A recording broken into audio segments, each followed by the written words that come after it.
I always find myself coming back to Delfino Plaza from Super Mario Sunshine, a place teeming with so much life that I keep forgetting that it's only fictional. This tragic reality is one I've come to terms with, but it's spurred a thought that's been occupying my mind lately. What about Delfino Plaza is so amazing anyways? To answer this question with a nutshelled response would be an insult to the memories that I and many others undoubtedly share and cherish regarding this tropical location, a place that was clearly crafted with tons of passion. We'll try and match that same level of passion by breaking the city down to its absolute core. Figuratively, of course. We first need to ask ourselves, why does Delfino Plaza even exist? That is to say, what is its purpose? Being a hub world is a fair answer, but it's one that's too superficial to get us anywhere. A hub world's most basic function, at least in platformers, is to connect levels together, but that can be done in the form of a world map,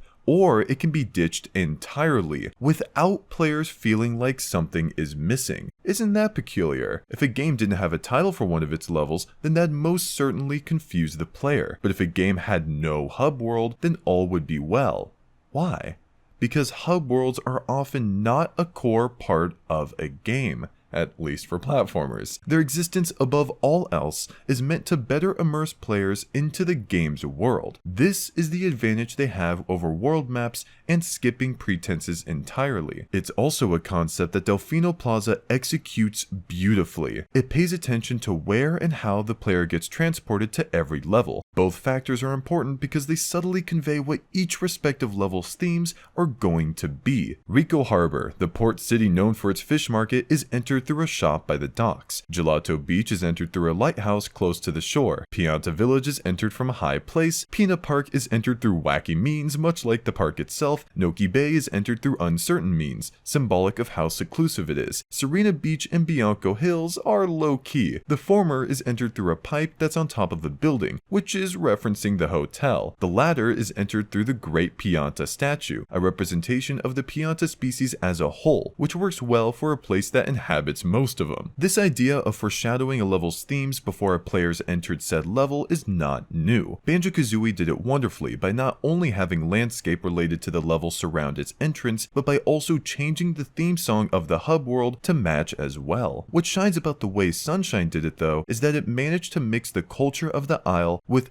every entrance to a level, and that helps solidify Delfino Plaza as a meaningful location within the game's canon. Breathing life into a hub world isn't as simple as creating NPCs for the player to interact with. If all they're doing is the same exact thing all the time, then the player can only fool themselves into believing in the magic of the place for so long. The Piantas are great. They do many different things and they'll often respond to what's going on around them, which makes these NPCs feel like actual people despite most of them not even having any major relevance to the story. What may be most impressive about Delfino Plaza is that it manages to mix the charming, immersive aesthetics that it contains with good game design. The fruit market shows how Piantas get their food, and it's also a good excuse to have all the fruit in one place for the player's convenience. The Canal Area shows how Piantas transport their goods along the sea, and it's also a good excuse to have water in the middle of the plaza for the player's convenience. The sewer system is the underground part of the plaza where we can assume nasty stuff goes, and it's also a good excuse to provide quick transportation options for the player's convenience. To not only craft immersive aesthetics into this location, but to make them meaningful to the player through gameplay is charmingly clever. We'd be here all day if I pointed out every relationship that exists, which is why we're going to hone in on the Shine Sprites, the main collectibles of the game. These beauties are found all around Isle Delfino, including Delfino Plaza, the hub world, which actually has more Shine Sprites than any one of the levels. And like those levels, it also has sub-levels, the alternate nozzles, Yoshi, blue coins, and a 100 coin Shine Sprite. We can't avoid the question any longer.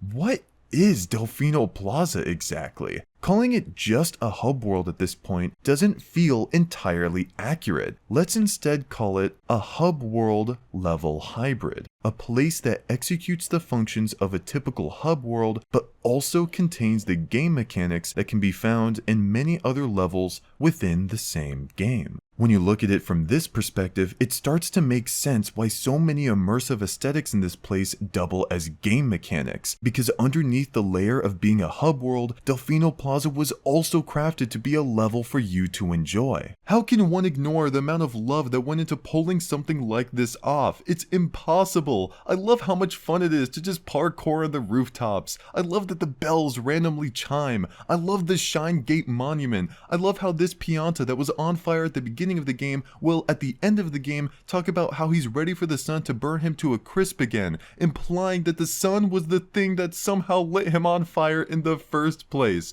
I love the Delfino emergency broadcast system, which cleverly informs you of story events or areas of interest. I love that the fish react to your presence. I love the heat waves that remind you of how hot it is. I love that you can see the boats out by the sea along with the seagulls. I love that this Pianta will gear you up with a different outfit.